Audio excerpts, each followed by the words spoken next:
Alright, let's set up some team controls. So the first thing you need to figure out is how you're going to do your pit switch. One of the things a lot of us are doing is the real pit VTX switch. You can always use a flight controller with it built in.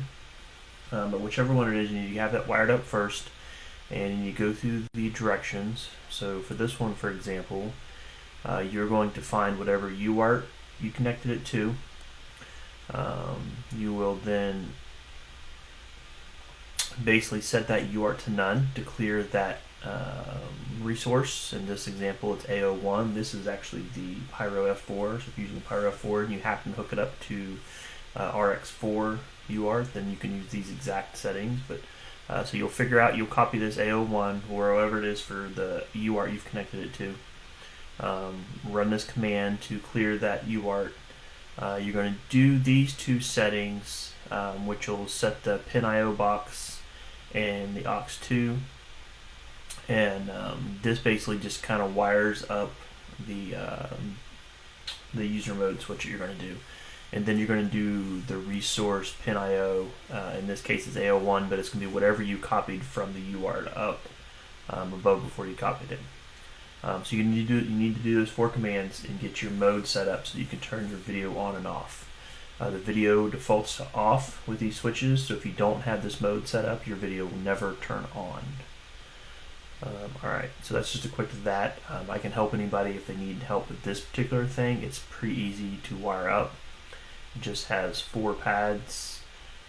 Most of mine, I usually just cut the power, go into my current VTX, and then I will hook the VTX and wire to one, and the one going back to the battery or whatever it is to the other one, and then the flight controller and ground pads I just run straight back to the UART ground on the flight controller. Alright, so then once you got all that done, we'll go ahead and we got this one here connected. We're going to just make one up for 1 and 2. On my transmitter here, we're going to have 2 switches. So I have a global on and off for video. That's basically what I'm going to hook to that user mode that you just set up with your pit switch. And then I have a 3 position switch that is going to actually separate my control of these. So we're going to have a 1 and a 2 that we'll set up right now. So I'm going to go ahead and connect to 1. And then if we go to modes, I just have this show hide unused modes checked at the top, so that's why it's only showing the ones that are set up. So this user 1 here at the bottom, that's the one that got set up via the real pit. So that just needs to be on, which it is right now in my default position for my switch. If I wanted to turn the video off, that would turn that off, and then your video would go off. So for normal flying, when I'm not doing a team race, that pretty much always stays on, never changes. All of your quads are going to be set up this way for the pit switch. You're going to have your main global video on off, and it's going to be the same in all of them. So all of mine have the same user 1 set up to the low position, which is the high position on my switch, and that's always on. The only thing that will be different between those is the failsafe mode. You're going to set it up so that failsafes in the positions of your switch where you don't want it to control. So since this is a number 1 quad, I want it to not be fail-safed in the number 1 position, which is the low position here. In the middle and bottom positions, I do want it to be fail-safe because that means I'm controlling a different quad. So you can see I have the mode over here so that it fail-safes in my 2 and 3 spot. In my 1 spot, the fail-safe turns off, and now I can control this quad because it is not fail-safed. So that is how you change the control. Now how we can change the video so that we also switch the video, because remember the user 1 we're going to leave on all the time via the switch. We're not going to change that. Like we did in my last video, we set that up on the 3 position, but we're not going to do that this time. We're going to leave it, they're all going to be set up the same. You check expert mode at the top here, and then you will have a failsafe menu on the left. So if you go into the failsafe menu, you can tell it special things that you want it to do whenever it is failsafe. So remember, the way we have this set up, we have the quad failsafing in all positions that we don't want it to fly. So what we can do is we can take that user 1 mode that user one mode that we set up as our kill switch for our video. And what we can do is we can override that value. So we can say that when we are fail-safed, override or set that value, and I have it set to 2000.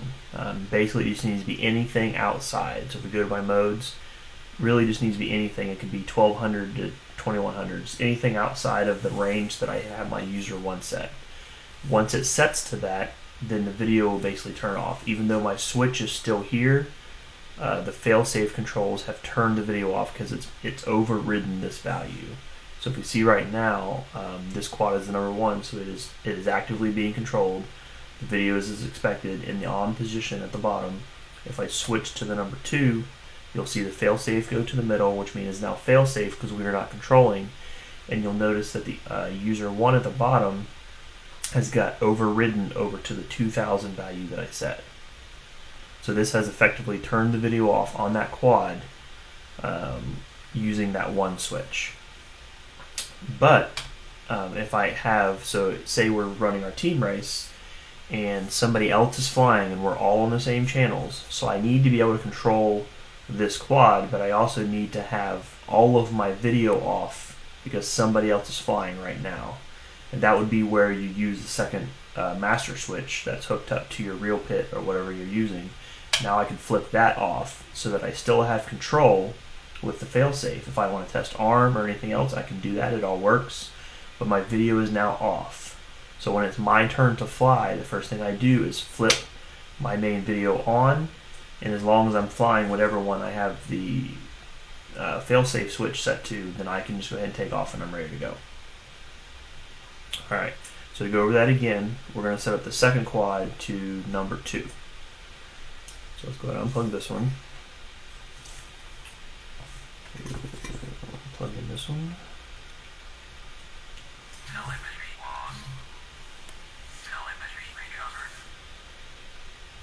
Alright.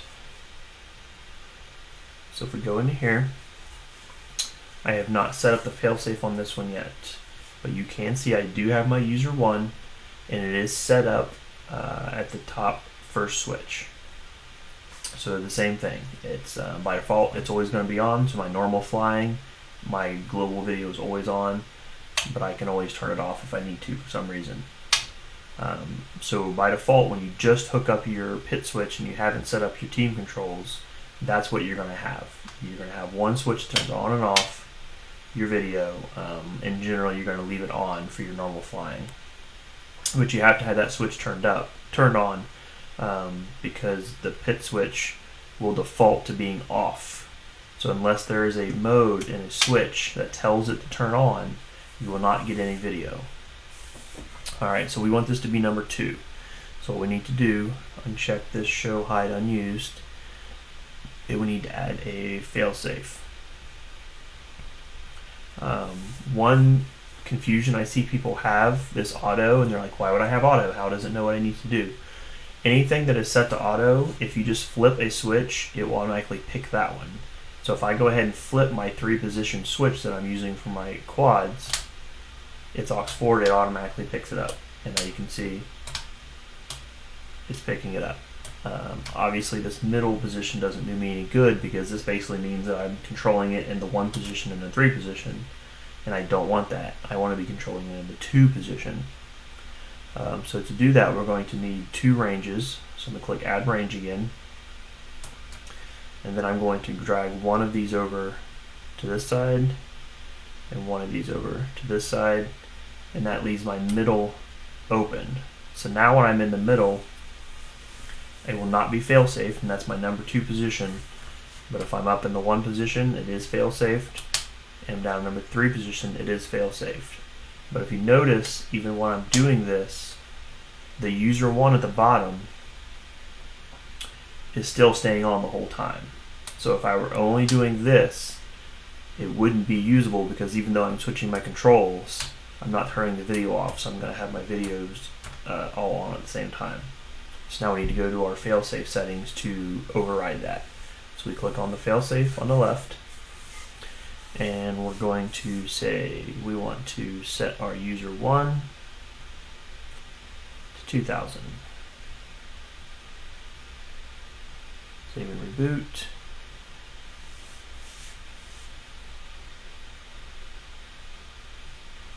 And modes. Oh, and of course I didn't save that, so we'll re-add those real quick. Failsafe. Flip. Turn that on. Add range. Drag one over. Drag one over. I forgot to hit save last time. Alright, so now you can see in the one position we are fail-safed. In the two position we are on. You notice user 1 became active again because that is the position I actually had the switch in, and the override has gone away. Oh, we need to add this to 4 as well. Yeah, save that. Alright, you need to make sure both of the fail-safes are on the same channel. aux4 for me, or whatever channel that you are setting up your switch. Mine is aux4. So number 2 is now active. If I go to 3, the bottom range picks it up and puts it back into failsafe. And because of my failsafe override, user 1 has now video as turned off. So now with one switch, we can both change our controls and turn the video on and off. Plus, we still have that second switch to globally turn video on and off. So even though this quad is now active and video is on, I can turn video off if somebody else is flying. It's still active. I can still arm if I want to test it, but video is turned off. Alright, I think that's pretty much it. Let me know if you have any questions, and I can help you out.